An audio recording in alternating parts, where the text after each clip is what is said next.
الحمدللہ رب العالمین والصلاة والسلام علی رسولہ الکریم اما بعد فاعوذ باللہ من الشیطان الرجیم بسم اللہ الرحمن الرحیم ان الذین یخشون ربهم بالغیب لهم مغفرۃ واجر کبیر واسروا قولکم او اجہروا به انہ علیم بذات الصدور صدق اللہ العظیم اللہم صلی علی محمد وعلی آل محمد كما صليت على إبراهيم وعلى آل إبراهيم إنك حميد مجيد اللهم بارك على محمد وعلى آل محمد كما باركت على إبراهيم وعلى آل إبراهيم إنك حميد مجيد رب زدني علما رب زدني علما رب زدني علما رب اشرح لي صدري ويسر لي أمري واحلل عقدة من لساني يفقهوا قولي ارشاد باری تعالیٰ ہے ان الذین یخشون ربهم بالغیب بے شک جو لوگ اپنے رب سے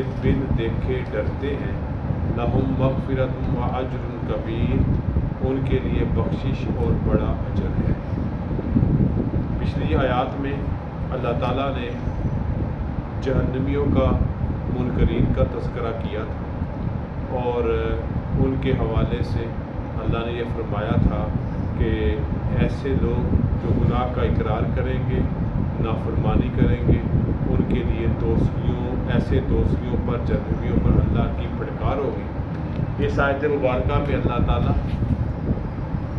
ان لوگوں کا تذکرہ کر رہے ہیں جو اپنے رب سے ڈرنے والے، جن کے دل میں خشیت الہی ہے، اللہ کا خوف ہے، اور وہ ایسا ہے کہ بغیر دیکھے بن دیکھے وہ اللہ پر ایمان بھی لاتے ہیں اور وہ اللہ رب العزت کا خوف ان کے دلوں میں ہے، اس طرح سے کہ اللہ تعالیٰ کی وہ حکموں کے پابند ہوتے ہیں اور اللہ نے جن چیزوں سے منع کیا ہے اس سے باز آتے ہیں۔ ان الذین یخشون ربهم بالغیب بے شک جو لوگ اپنے رب سے بن دیکھے ڈرتے ہیں، یعنی کہ ہم سب کا ایمان بالغیب ہے، ہم نے اللہ کو نہیں دیکھا، ہم نے اللہ رب العزت کی ذات مبارکہ کو نہ ہماری عقلوں میں وہ ذات سماتی ہے، تو یہ ایمان بالغیب ہے۔ اور ایمان بالغیب پر اللہ تعالیٰ ان کے کو کیا درجات اور کیا ان کے لیے اعلان فرما رہے ہیں، لہم مغفرۃ واجر کبیر، ایسے لوگ جو اللہ سے بن دیکھے ڈرتے ہیں اور گناہوں سے بچتے ہیں اور نیک کاموں کو کرتے ہیں، اللہ فرماتے ہیں ان کے لیے بخشش ہے اور بہت بڑا اجر۔ اگلی آیت میں اللہ فرماتے ہیں وَأَسِرُّوا قَوْلَكُمْ أَوِ اجْهَرُوا بِهِ، تم اپنی بات کو چھپاؤ یا ظاہر کرو، إِنَّهُ عَلِيمٌ بِذَاتِ الصُّدُورِ، وہ سینوں کے بید خوب جانتا ہے۔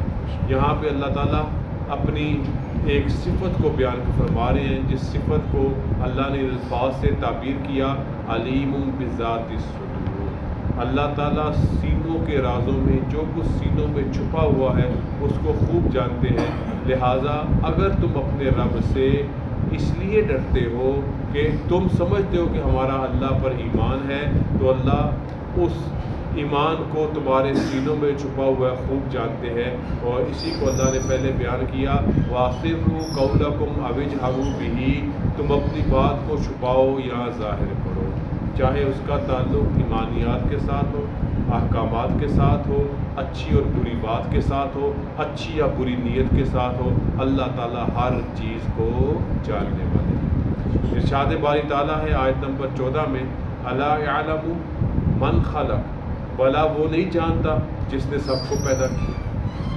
بھئی وہ اس لیے جانتا ہے کہ وہ ہم سب کا خالق ہے، اور خالق کو اپنی تخلیق کا خوب پتہ ہوتا ہے، اور وہ ایسا خالق ہے کہ اس سے کوئی بھی چیز ہمارے اعمال میں سے، الفاظ میں سے، ہماری زبانوں سے نکلی ہوئی باتوں میں سے، ہمارے دلوں میں چھپی ہوئی رازوں میں سے، ہماری نیتوں کو وہ خوب جانتا ہے، کیونکہ وہ ہمارا خالق ہے، اور خالق اپنی تخلیق کے بارے میں خوب خبر رکھتا ہے۔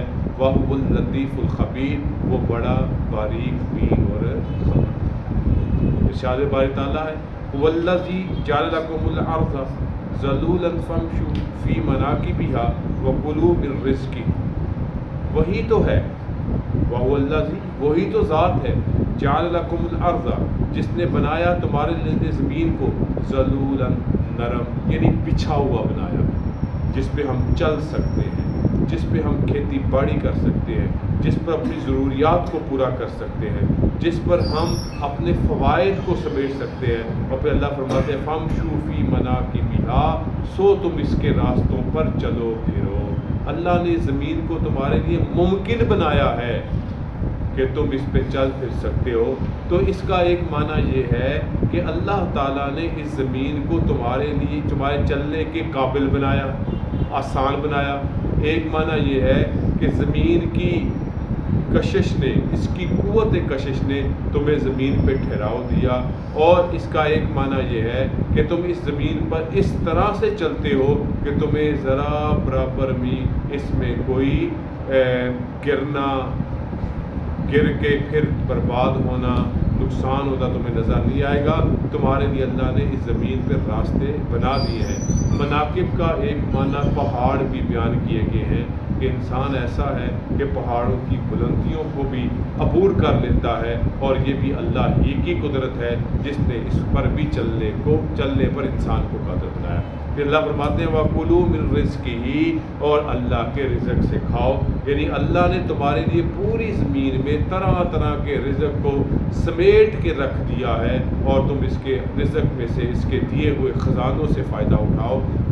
آخر بات پھر وہی ہے وَإِلَيْهِ النُّشُورُ، اور اسی کے بعد پھر کر انجام کا خیال ذہن میں رہے، انجام کار تمہیں پتہ ہونا چاہیے، چلو پھرو، فائدہ اٹھاؤ اس کی بلند وَإِلَيْهِ النُّشُورُ، اور اسی کے بعد پھر کر انجام کا خیال ذہن میں رہے، انجام کار تمہیں پتہ ہونا چاہیے، چلو پھرو، فائدہ اٹھاؤ اس کی بلندیوں پہ چڑھو، اس کے نرم راستوں پہ چلو، اس میں سے رزق تلاش کر کے اس سے فائدہ حاصل کرو، اپنے لیے رزق اس میں سے حاصل کرو، لیکن آخر کار کیا ہے وَإِلَيْهِ النُّشُورُ، تمہیں اسی کے پاس پلٹ کر جانا ہے۔ اللہ رب العزت ارشاد باری تعالیٰ ہوا آیت نمبر 16 میں أَأَمِنْتُم مَّن فِي السَّمَاءِ أَن يَخْسِفَ بِكُمُ الْأَرْضَ، کیا تم اس سے ڈرتے نہیں، یہ تم اس سے بے خوف ہو گئے ہو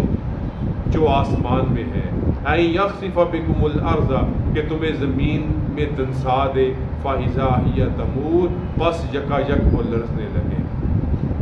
مراد اللہ کی ذات جو آسمانوں میں ہے، عموماً یہی کہا جاتا ہے کہ اللہ آسمانوں میں ہے، یہ ہمارے انسانوں کے سمجھنے سمجھانے کے لیے ہے، ورنہ تو اللہ کی قدرت ہر جگہ موجود ہے۔ آمنتم من فی السماء، کیا تم اس سے ڈرتے نہیں جو آسمان میں ہے، یعنی اللہ کی ذات، ان یخسف بکم الارض، کہ وہ تمہیں زمین میں دنسا دے۔ کیسے؟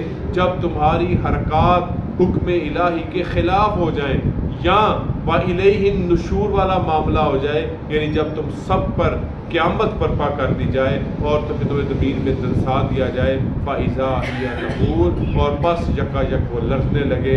ایک تو عمومی حالات میں جو زلزلہ آنا، زمین کا دنسایا جانا، جیسے مختلف واقعات دنیا میں ہوتے رہتے ہیں، اور دوسرا معاملہ وہ ہے قیامت کا، جب سب کچھ بکھیر کے رکھ دیا جائے گا۔ کیا تم اس کے کرنے والے سے بے خوف ہو گئے ہو کہ وہ تمہیں تمہاری کسی بھی نادانی پر، تمہاری کسی بھی نالائکی پر، بے پرواہی پر، حکم عدولی پر ایسے ہی چھوڑ دے گا؟ ایسا نہیں ہے، بلکہ اس کی پکڑ بڑی سخت ہے۔ وہی زمین جو اللہ نے تمہارے تابع کر دی، اللہ اسی زمین کو تمہارے خلاف کھڑا بھی کر سکتا ہے۔ اگلی آیت مبارک، ام امنتم من فی السماء، کیا تم اس سے نہ ڈر ہو گئے ہو جو آسمان میں ہے، اللہ کی ذات، ان یرسل علیکم حاصبا، کہ وہ تم پر پتھر برسا دے، جیسے کہ پہلی اقوام پر ان کی نافرمانیوں کی وجہ سے اللہ نے آسمانوں سے پتھروں کی بارش کی، یا جیسے اللہ رب العزت نے ابرہہ کے لشکر پر جب اس نے خانہ کعبہ کو نقصان پہنچانے کا ارادہ کیا، اللہ کے اس گھر کو ڈھانے کی کوشش کی، تو اللہ تعالیٰ نے ابابیل کے ذریعے سے اس کا نشر کر دیا، اور باقی اقوام کا معاملہ جو پہلی گزر چکا. فَسَتَعْلَمُونَ كَيْفَ نَذِيرٌ پھر تمہیں معلوم ہو جائے گا کہ میرا ڈرانا کیسا ہے. یعنی تمہیں خبردار رہنا چاہیے کہ ہم صرف پڑھ کے نہیں مارتے بلکہ ہم پکڑ بھی کرتے.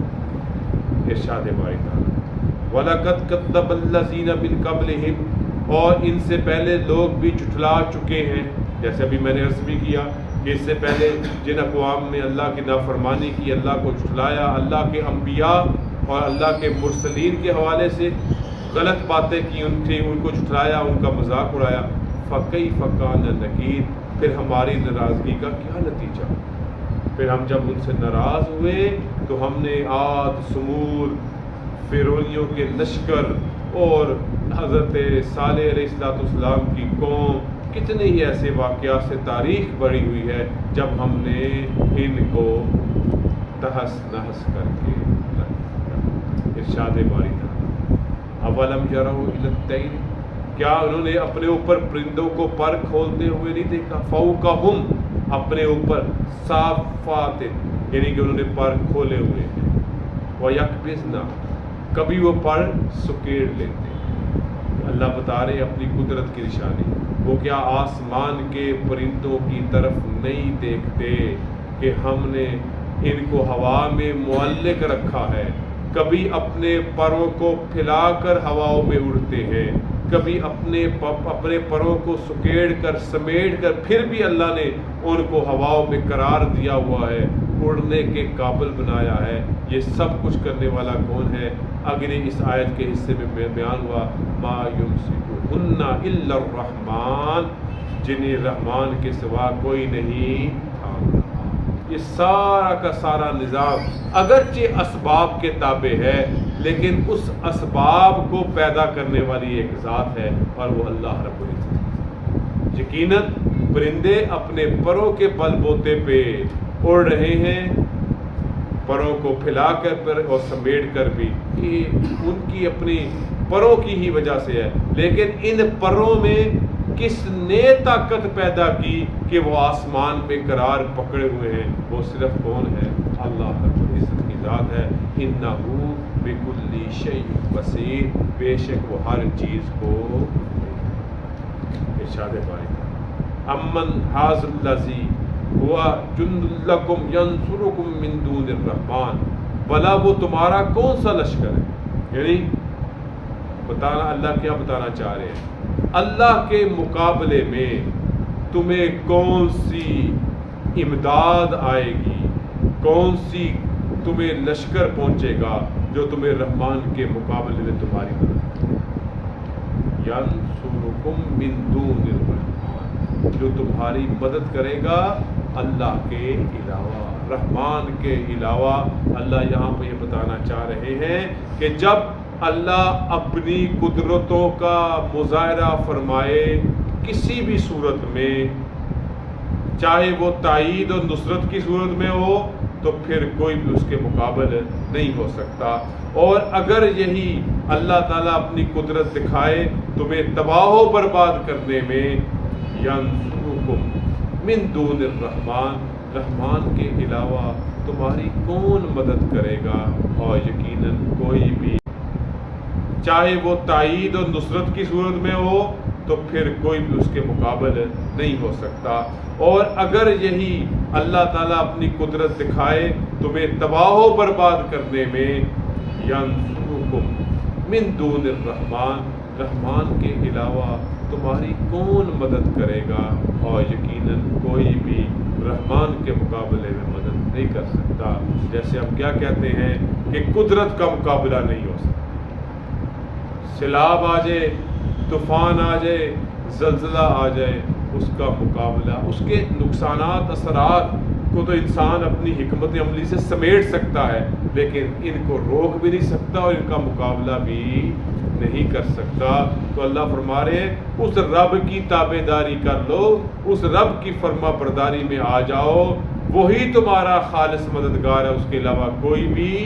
جن کی تم اتباع رحمان کو چھوڑ کے کرو گے، جن کو تم اپنا جھوٹا خدا مان لو گے، وہ رحمان کے مقابلے میں تمہاری ذرا برابر بھی مدد نہیں کر سکیں گے. ان الکافرون الا فی غرور کچھ نہیں، کافر تو دھوکے میں پڑے ہوئے ہیں۔ انہوں نے رحمان کے مقابلے میں جھوٹے بت گڑ رکھے ہیں، یہ ان کا دھوکا ہے، یہ ان کا اپنے آپ سے فریب ہے کہ کوئی ان کو مدد کو پہنچ جائے گا۔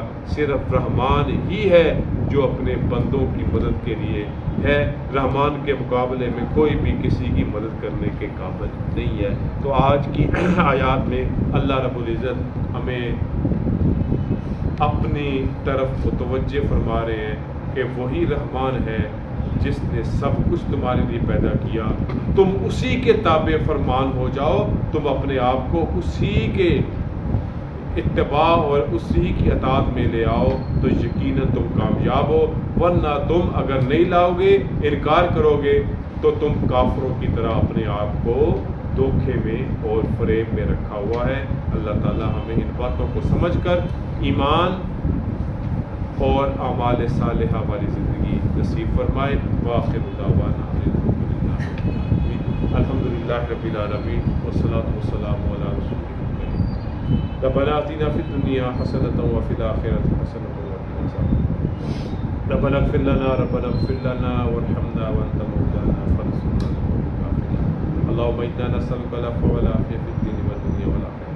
اللهم انا نسألك الجنة ونعوذ بك من عذاب القبر ونعوذ بك من عذاب جہنم ونعوذ بك من فتنة المسیح الدجال ونعوذ بك من فتنة المحیا والممات۔ وصلی اللہ تعالی